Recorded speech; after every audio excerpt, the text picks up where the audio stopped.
guys, it's Emma, and I'm back today for you guys with another video. And this is my review on Into the Drowning Deep by Mira Rant. As you can tell from the title of this video, guys, this book was a major disappointment for me. I had this book on my TBR ever since I'd seen Riley Marie recommend it. I will admit, this review is going to be pretty spoilery.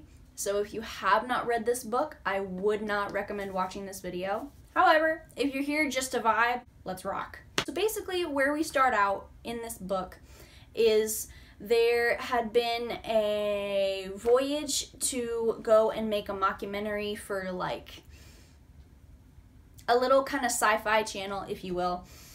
And all of the crew, cast members, crewmen, all of them were killed. And none of the bodies were found, and the ship was found just abandoned, pretty much. Their main character, Victoria, or Tori, her older sister had been on the boat. There was footage, and it showed mermaid-esque creatures basically massacring all of the crewmen on the previous voyage. So now a new voyage is being set up to go and prove that it was in fact mermaids and not just negligence on the broadcasting network's part.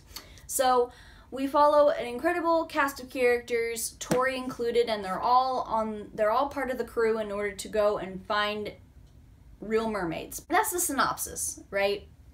Overall, this book, I gave it 2 stars. The only reason I'm not giving it 1 star is because 65% of the book is actually good.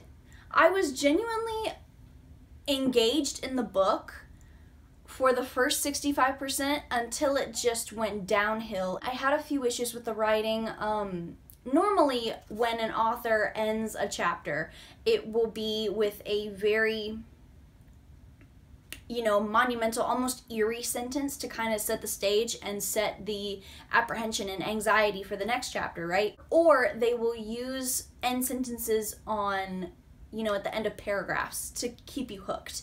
These end sentences were recycled and reused so many times to the point it's just honey bun. You just come up with something new. Also, the unnecessary scientific explanations. We would get 3 paragraphs explaining the science behind a theory, and then, it would get the almost dumbed down explanation right afterwards. And then you're left sitting there thinking, why did I read through 3 paragraphs of scientific crap to just find the dumbed down answer right afterwards when you could have just told me it in, a way I can understand? Why did you feel the need to be so scientifically extra with it? Don't even get me started on the parentheses. The parentheses were filled with just either information that didn't need to be in parentheses, or information that just didn't need to be in the book whatsoever. Otherwise, the writing was pretty good. I got scared. Genuinely, if you have claustrophobia, I would recommend being mindful when you read this book, because this book, utilizes that fear, most definitely. The characters, Olivia, I'm gonna be straight with you, the only one that I liked was Olivia, and she was supposed to be the stereotypical dumb blonde. She was the only one with common sense. Funny how that works. All of the other characters, except for Olivia, were all extremities. And what I mean by that is there's a spectrum, right? And the spectrum is pretty much, the far left and then the far right. All of the other characters, except for Olivia, were all examples of extreme lefts or extreme rights and opinions of the sorts. And if they weren't all the way at the end of the spectrum, then they were really damn close to the very end. For example, and the Abneys are a married couple who are, enlisted onto the ship to be protectors, to make sure that what happened in the second voyage doesn't happen again. So they're like chock full of weapons. They've got harpoons, they've got bazookas, they've got shotguns, they've got everything. They make love on their guns. That's how extreme they are. And it's not necessarily a good extreme either, because they're the only ones that, have an affiliation towards hunting, or they have a love towards hunting, and it's shown that they're pretty much the 2%. And then the other 98% are, you know, marine biologists and chemists and environmentalists, and they're all against the 2 hunters that are written to be literal poachers. So it's like you've already got kind of an implied agenda against hunters, which, you know, the kind of hunters that the Abneys were in the book, they were poachers. Of course, they're horrible people, but they were written so obnoxiously horrible, it's like, okay, this is getting a little unbelievable, you know what I mean? And not only them, not only were the Abneys brought out to be the stereotypical hunters, but the other side was ridiculous. First of all, Dr. Toth, she was so preachy. It felt like every single time Toth opened her mouth and, you know, got preachy, it was almost to the point where she would be almost scolding the reader. I don't want to be condescended towards while reading a book. Hallie. Hallie's another character, and she just blew me away, right? She is the interpreter for her 2 twin sisters who are deaf, and she is the translator with sign language, and one of her sisters is killed by the mermaids. And so Hallie, understandably, is enraged, and she promises to herself, to her sister, to the crew that she is going to interact with the mermaids and let them know that she's going to kill every single last one of them for what they did to her sister. And I was thinking, you know what, Hallie? Good for you, sis. Go fishing, honey. So it astounded me when the mermaids have completely invaded the ship. They're about to kill Hallie and another scientist when a captured mermaid that they had in a tank behind Hallie and the scientist, where they were cornered up against this tank because, you know, 3 mermaids were about to kill them. The mermaid behind them saved Hallie and the other scientist, and, you know, the other 3 mermaids went off, and Hallie, you know, boarded up the door again, and then Hallie just completely dropped her vendetta. Her sister was 200 meters below the surface, so when they broke open her little submarine, pretty much, so when the mermaids broke open her submarine, she was literally crushed. So her entire character just took a nosedive with the book. And don't even get me started on Tori. Tori was so insensitive. She was almost ignorant at times. We see her at the beginning of the book as a whale watch tour guide, and she sees, you know, she's directing all the tourists to look at a pod of orcas, and she sees this opportunity to bring to light the plights of orcas in the wild. And, you know, otherwise, in another situation, I would be all for it, but this is an inappropriate situation. There are children which she made cry. 3 words: time and place. And then when I say she's ignorant, she's not ignorant a lot, but at some point, some sentences that she would say that you could tell were geared towards making her sound smart just made her sound dumb. Because at one point, she's eating pizza with her family, and her dad says, well, why don't you try some pepperoni? Like as a joke. And Tori goes, oh, I only eat seafood, Dad. It's more beneficial for the environment. False! The seafood industry is probably one of the most harmful things to ever happen to the environment, because overfishing, very, very, very close to slave-like production lines. Just the seafood industry is sketchy as a whole, and the fact that the author, you know, wrote that in the book, what? No sense. Like I said when I was explaining Dr. Toth, I felt like this book is pretty much, to me, it felt like 50% horror and then 50% condescension.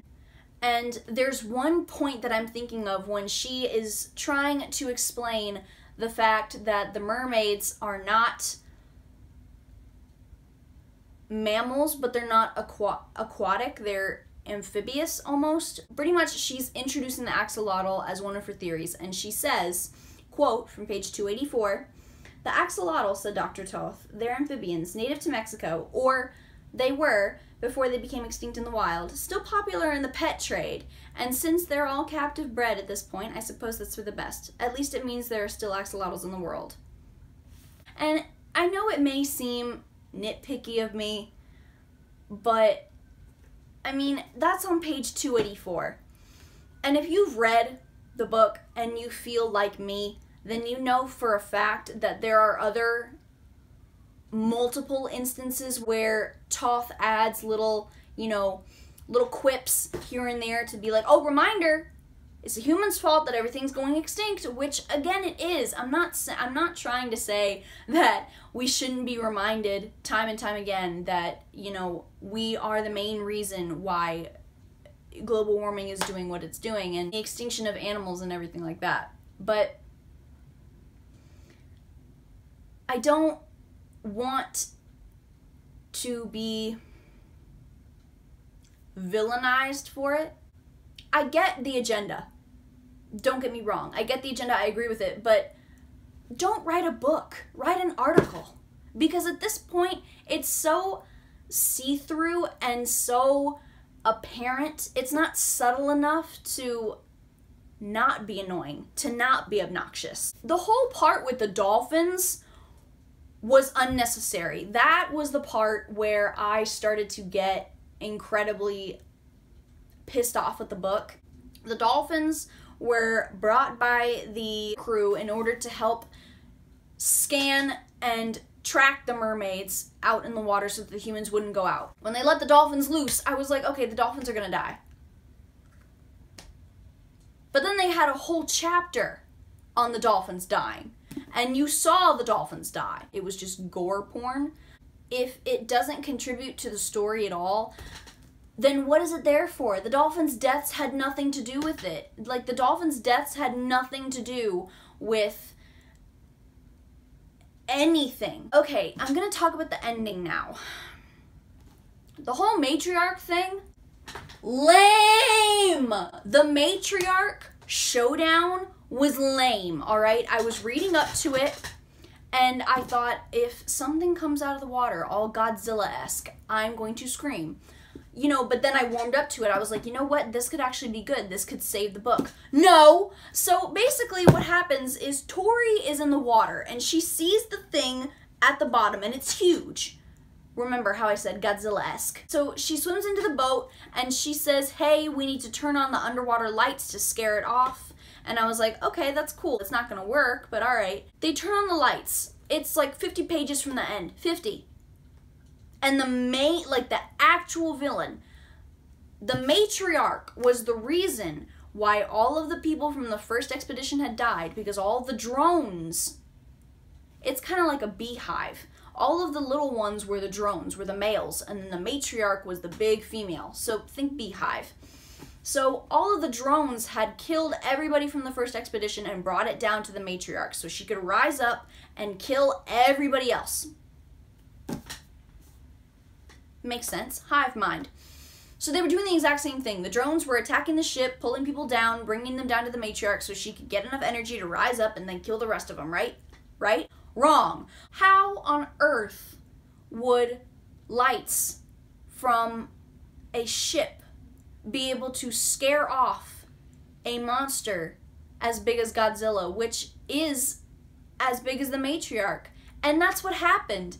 Tori turned on the lights to the ship, and the matriarch, here's the ship, the matriarch was coming up, lights on, she sank back down. You're telling me you built up the entire story to figure out what happened to these people, and we don't even get to see what it is?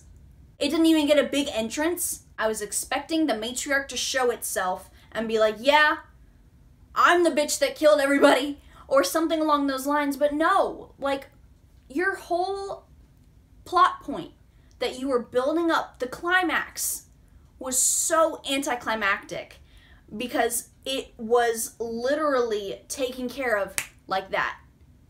It didn't even put up a fight. And I'm using that as an argument because earlier in the book, when the drones were attacking the ship, one of the characters, Luis, and he finds a drone crawling up the side of the ship, and he takes his phone or a camera and he deliberately turns the flash on, right? And he flashes it in the drone's face, and the mermaid gets immediately angry and starts climbing up the deck faster in order to get at Luis. So using that behavior, I don't understand why the drone would act that way, but the matriarch wouldn't. So the whole climactic point was just lame. Like, I was let down. I don't want to say this book is harmful because that's a stretch.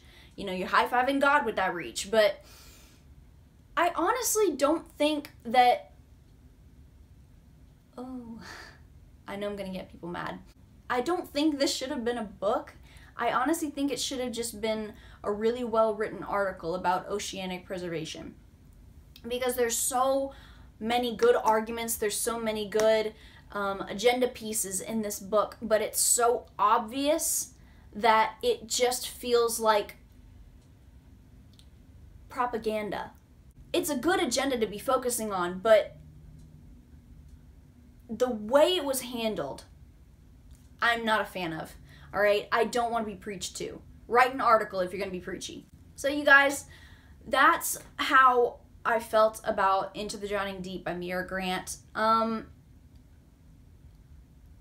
Like I said at the beginning of the video, 2 stars. I was very disappointed with it. I had been looking forward to it because you don't see that many evil mermaid stories. It's always, you know, the Little Mermaid and anything focused around that. But you never see the myths about mermaids. It's always the mermaids. It's never the sirens. With that being said, you guys, I'll see you guys in the next video. Bye.